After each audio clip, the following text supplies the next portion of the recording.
Disability insurance basics. Let's go. Hi everyone, welcome back to another video. I'm Bradley Bumstead. And I'm Bo Banner. Today we will be discussing the basics of disability insurance. Would your monthly income be adversely affected if you suddenly fell ill or sustained an injury that prevented you from working? The impact of a sudden disability can be both physically and emotionally difficult for the disabled and their dependents. Yeah, not accounting for inflation. If you earn $50,000 annually, you would make approximately $1.5 million over the course of a 30-year career. It is easy to see why an individual's ability to earn an income is often their largest asset and should be protected as such. In this video, we will be focusing on disability insurance, which we generally position as a means to protect your earned income should you be unable to fulfill the duties of your occupation due to an illness or injury. So first of all, what is disability insurance? Yeah, disability insurance is a binding contract between the insurer and the policyholder. In exchange for paying premiums, the insurer agrees to pay you a monthly benefit if you become disabled and cannot earn a paycheck. It is a living benefit, which means that it is paid out while you are still alive. Disability insurance provides income replacement if you become disabled and are unavailable to work. Yeah, that's right. Disability insurance has a simple goal: to replace part of your monthly income when you cannot work because of an illness or injury. There are two main types of disability insurance: short-term disability and long-term disability. Yeah, short-term disability insurance typically provides benefits for a period of several weeks to several months. It is designed to provide income replacement during the initial period of disability when you are unable to work. Long-term disability insurance provides benefits for a longer period of time, typically up to several years or until you reach retirement. It is designed to provide ongoing income replacement if you are unable to work for an extended period of time. So let's go over some common uses for the disability insurance benefit. It is primarily used to ensure your ongoing living expenses, including rent or mortgage payments, utilities, groceries, and other essential expenses are paid. Yeah, it can be used for medical expenses related to your disability, such as hospital bills or ongoing treatments. It can be used to support family members or dependents who rely on your income. Yeah, it can be used to service or repay outstanding liabilities, such as credit card or student loan debt. The benefit can also be used to pay for rehabilitation and training to help you transition to a new career. Yeah, in short, the benefit can be used however the insured sees fit. How much disability coverage is enough?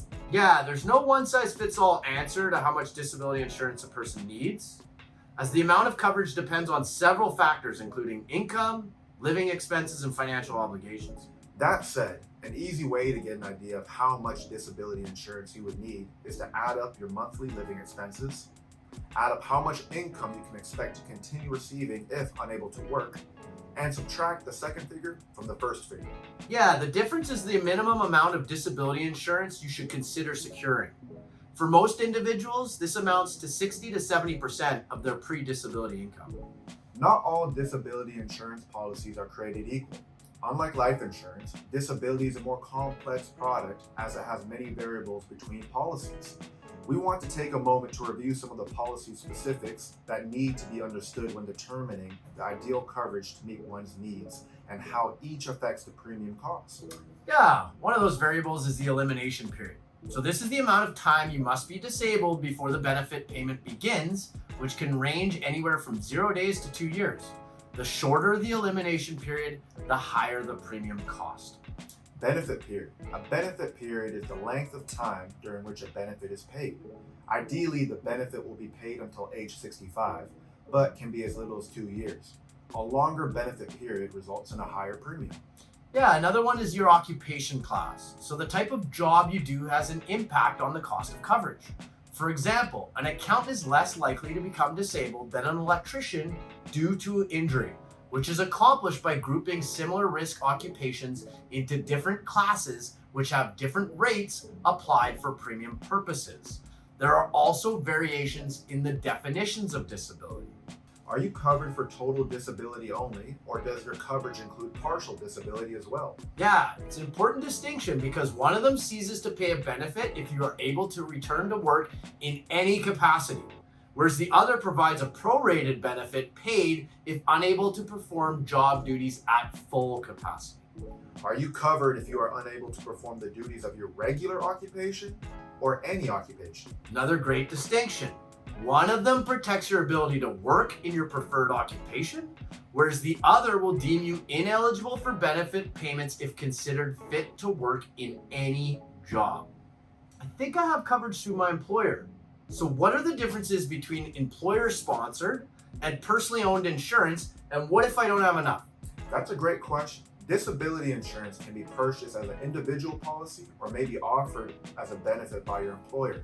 So make sure you understand what you currently have and if it is sufficient to meet your needs. Yeah, generally speaking, a group disability insurance plan offers basic disability benefits and is a one-size-fits-all approach. Plus, you can't take it with you when you switch jobs or leave your employer. Exactly. By contrast, an individual policy provides the exact amount of disability insurance coverage you need and is portable.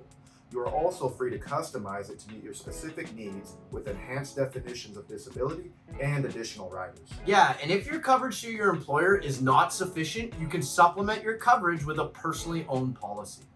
Having said this, it is important to note that every individual and situation is different and requires a more detailed discovery to determine the ideal amount of coverage. Yeah, the decision to purchase disability insurance will depend on your individual circumstances and financial goals.